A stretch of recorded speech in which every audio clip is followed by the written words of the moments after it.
మనం రెస్టారెంట్కి వెళ్ళి బిర్యానీ ఆర్డర్ చేయాలంటే వెయిటర్ని పిలిచి భయ్యా 8 ప్లేట్ బిర్యానీ అని చెప్తాము. వెయిటర్ మన ఆర్డర్ని తీసుకెళ్లి కిచెన్లో షెఫ్కి చెప్తాడు. షెఫ్ బిర్యానీ చేసి ఆర్డర్ని మనకి వెయిటర్ ద్వారా పంపిస్తాడు.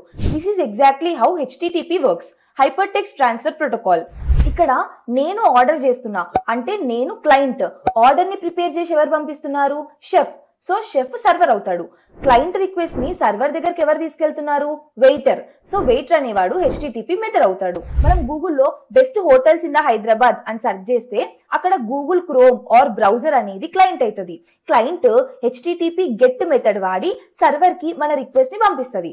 ఇక్కడ ఆ గెట్ రిక్వెస్ట్ లో మనము best hotels in the Hyderabad అని గూగుల్ బ్యాక్ ఎండ్ సర్వర్ అడుగుతున్నాము. గూగుల్ సర్వర్ మనం అడిగిన ఆ రిక్వెస్ట్ ని డేటాబేస్ లో సెర్చ్ చేసి రిలవెంట్ రిజల్ట్స్ క్లయింట్ కి హెచ్టిటిపి రెస్పాన్స్ ద్వారా పంపిస్తుంది. ఆ రెస్పాన్స్ లో వచ్చిన లిస్ట్ ఆఫ్ హోటల్స్ ని మనము స్క్రీన్ మీద చూస్తాము. This is how HTTP works. HTTP అనేది request response based model. Client ఏదైనా డేటాని రిక్వెస్ట్ చేస్తేనే సర్వర్ రెస్పాండ్ అవుతుంది. క్లయింట్ అడగకపోతే సర్వర్ అసలు రెస్పాండ్ అవ్వదు.